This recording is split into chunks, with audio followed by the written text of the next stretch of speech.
4 जून को तो 400 पार है, इसमें कोई शक नहीं है। कांग्रेस ने जनता के साथ गलती किया, 70 साल तक गलती किया है। इनको सिर्फ और सिर्फ, मैं किसी कमेंट नहीं करूंगा, इनको सिर्फ अल्पसंख्यक का इनको वोट चाहिए, इनको हिंदू वोट चाहिए ही नहीं। कांग्रेस के पास कोई मुद्दा ही नहीं है, कांग्रेस अपने मुद्दे से कुल भटक गई है। अगर ये जीत गए तो ईवीएम सही है, बीजेपी जीत गई तो ईवीएम खराब है। वैसे ईवीएम रोना 4 तारीख स्टार्ट हो जाएगा। 4 तारीख ये तो केजरीवाल जी का काम है, तानाशाही का। उन्होंने कहा मैं दिल्ली का लाल हूँ, मैं दिल्ली का बेटा हूँ। अरे तुम्हारे कितने बाप है? बाप तो एक ही होता है ना। नमस्कार दोस्तों, मेरा नाम है सुरजीत और आप देखना शुरू कर चुके हैं दोस्तों द लोकसभा। 400 पार के नारा में कितना सच्चाई है, पूछते हैं बीजेपी के लोगों से और कुछ जनता से भी बात करें कि जिस तरीके से कहा जा रहा कि कांग्रेस का मैनिफेस्टो आया तो उसमें कहा जा रहा कि मुस्लिम लीग का मैनिफेस्टो नजर आ रहा, वो मुस्लिमों से ओतप्रोत है, उनके लिए किया गया है। पूछेंगे जनता से और ये भी पूछेंगे कि जो नारा लगाया जा रहा है चुनाव होने से पहले और रिजल्ट आने से पहले, कितनी सच्चाई है उस बात में। नारा तो आपने सुन लिया सर, 400 पार, सच्चाई है इसमें कुछ? देखिए, नारा तो हम सुन रहे हैं, नारा पूरा देश सुन रहा है। और जैसे कि आपने भी सुना है और सुन रहे हैं, 4 जून को तो 400 पार है, इसमें कोई शक नहीं है। और अभी आप देखिए ना, कांग्रेस का मैनिफेस्टो आया है, जिन्होंने चुनावी जो वादे करते हैं, इन्होंने क्या, मैंने तो ज्यादा नहीं पढ़ा लेकिन पढ़ा है, न्याय पत्र नाम दिया। न्याय पत्र नाम दिया। मुझे लगता है कि न्याय कांग्रेस को चाहिए, न्याय तो कांग्रेस को चाहिए, न्याय तो जनता से इनको मांगना चाहिए कि हमने गलती किया, मेरी गलती को सुधार, माफ करो। कांग्रेस ने जनता के साथ गलती किया, 70 साल तक गलती किया है। इनको सिर्फ और सिर्फ, मैं किसी कमेंट नहीं करूंगा, इनको सिर्फ अल्पसंख्यक का इनको वोट चाहिए, इनको हिंदू वोट चाहिए ही नहीं। उसमें पूरा लिखा हुआ है न्याय पत्र में। अब एक तरीके से कहा जा रहा है कि न्याय दिलाएंगे वो जनता को जो जिस तरीके से बीजेपी के कार्यों से त्रस्त हो चुके हैं, मतलब कुछ काम ही नहीं किया। ये किस तरह का न्याय है जो आप लोगों ने किया ही नहीं सर? नहीं, देखिए, न्याय हम लोगों ने, न्याय करने वाले तो परमपिता परमात्मा है।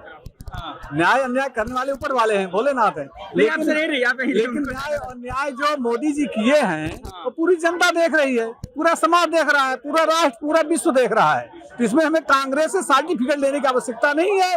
जनता पूरा मन बना चुके हैं, भारतीय जनता पार्टी को आशीर्वाद देने के लिए जनता तैयार है। आपने कहा सर कि कांग्रेस को सिर्फ मुस्लिमों का वोट चाहिए, क्या बीजेपी को सिर्फ हिंदुओं का वोट चाहिए? हमने ऐसा कोई प्रोपेगेंडा बनाया ही नहीं है। आप कोई भी योजना देख लीजिए, उसमें हमारे मुस्लिम जितने उतने हमारे हिंदू उतने हैं।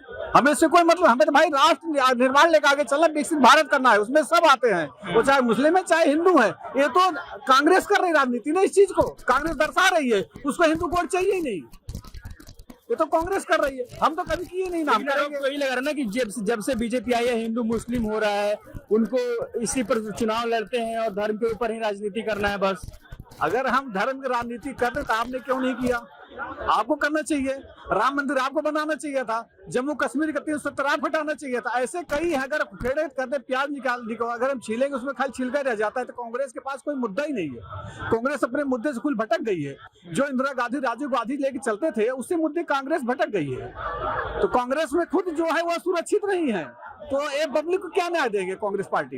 एक ये भी आरोप लगता है कि ईवीएम हैक हो जाता है, आपको भी लगता है सर ऐसा कुछ? देखिए, ईवीएम बिल्कुल ठीक है, ईवीएम में कोई कमी नहीं है। अगर ये जीत गए तो ईवीएम सही है, बीजेपी जीत गई तो ईवीएम खराब है। वैसे ईवीएम रोना 4 तारीख स्टार्ट हो जाएगा। 4 तारीख से होगा, निश्चित होगा, होना ही है। 400 पार हो रहा है, 400 पार है, क्योंकि 370 तो दे रहे हैं जम्मू के लिए इनको हम, उसके बाद एनडीए 400 पार। एनडीए 400 पार, बिल्कुल। क्या अच्छा किया है सर, कुछ बताइए जनता के लिए। सर अच्छा बहुत किया उनसे, जनता जो भी आप किसी से पूछिए, मैं मानता हूँ। देखिए, अगर हम एक परिवार चलाते हैं तो एक परिवार में पूरे फैमिली हमसे संतुष्ट नहीं रहेंगे ना। इसी प्रकार से अगर हम एक पूरा राष्ट्र चला रहे हैं, पूरा विश्व हमें वंदन, नतमस्तक हमारे आगे है, तो हमने कुछ तो अच्छा किया है ना। कितने मुद्दे गिनाए हैं अब, जो कांग्रेस पार्टी ने नहीं किया, बीजेपी ने किया है। तो भारतीय जनता पार्टी का एक ही सपना है, विकसित भारत। वो किसी के लेकर नहीं चलती कि हिंदू है मुस्लिम ना, उसके लिए सब एक बराबर है। आरोप लगता है कि मोदी जी तानाशाह की तरह बर्ताव कर रहे हैं, मतलब देश में डिक्टेटरशिप आ गया है। ये तो केजरीवाल जी का काम है, तानाशाही का।